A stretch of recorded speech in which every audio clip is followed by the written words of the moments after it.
Pressure, diabetes, osteoporosis જેવા રોગો માટે છેલ્લા કેટલાક વર્ષોથી સાયલેન્ટ ડિસીઝ જેવો શબ્દ પ્રયોગ જાણીતો બન્યો છે, કારણ કે આ રોગોના લક્ષણો ઝડપથી પકડાતા નથી અને દર્દીના મનમાં છુપાઈને બેસા રહે છે. ડિસ્થેમિયા નામે ઓળખાતો ડિપ્રેશનનો એક પ્રકાર પણ આવો જ સાયલેન્ટ કિલર છે, જે વર્ષો સુધી દર્દીના મનમાં છુપાઈને બેઠો રહે છે અને તેની ઉર્જા અને શક્તિની દ્રષ્ટિએ સાવ ખાલીપણ કરી દે છે. કેવું હોય છે ડિસ્થેમિયા? તો ડિસ્થેમિયા વિશે જણાવતા ભારતના જાણીતા સાયકિયાટ્રિસ્ટ ડોક્ટર પવન સોનાર કહે છે કે ભારતમાં હજુ જોઈએ એટલી જાગૃતતા આવી નથી. અમારા જેવા મનોચિકિત્સકોને પણ લોકો હજુ ગાંડાના ડોક્ટર તરીકે ઓળખે છે, પરંતુ હકીકત તો એ છે કે આજના દોડભાગીના યુગમાં આપણા પર કેટલાક પરિબળોનો મારો ચાલી રહ્યો છે, જેનાથી ડિપ્રેશન અને એન્ઝાઇટીનું પ્રમાણ પહેલાના પ્રમાણ કરતાં અનેક ગણું વધી ગયું છે અને સમજ અને સજાગતાના અભાવે યોગ્ય સારવાર પણ મળતી નથી. આવું થવાથી સીધી અથવા આડકતરી રીતે વ્યક્તિ અથવા તેના પરિવારજનોને તે પરેશાન કરતી રહે છે. આ વર્ષો સુધી ઉદયની જેમ દર્દીના મનને કોરી ખાતું ડિપ્રેશન ડિસ્થેમિયા તરીકે ઓળખાય છે.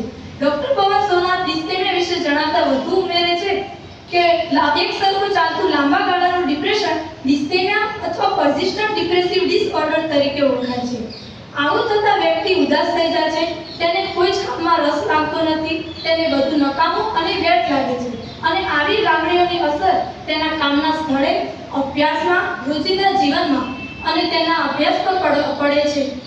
જેનાથી અને આ ડિસ્થેમિયા જે સામાન્ય ડિપ્રેશનની જગ્યાએ લાંબા ગાળાનું હોવાથી તેની સારવાર પણ મુશ્કેલ બને છે, પરંતુ જો ધીરજ અને સમજ સાથે કામ લેવામાં આવે તો આનું નિવારણ યોગ્ય બને છે. કેવું હોય છે ડિસ્થેમિયા?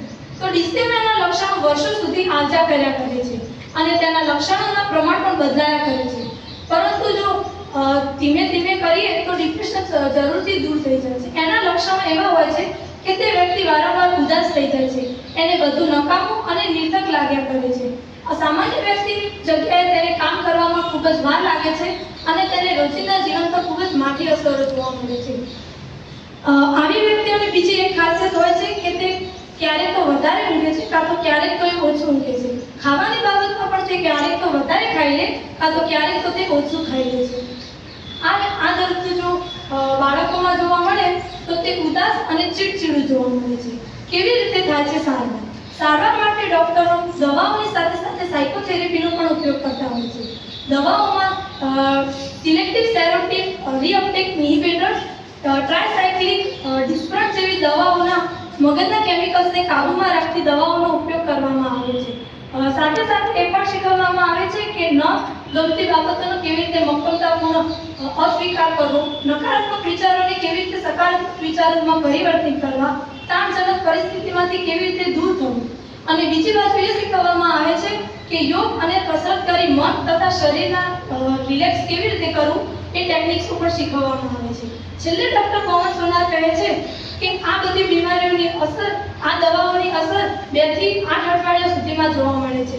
ક્યારેક તો દર્દીને આવશ્યકતા મુજબ તેની ફેરફાર પણ કરવામાં આવે છે, પરંતુ ધીરજ અને સજાગતા પ્રમાણે કામ લઈએ તો તેને ચોક્કસ પ્રમાણે અસર દેખાય છે.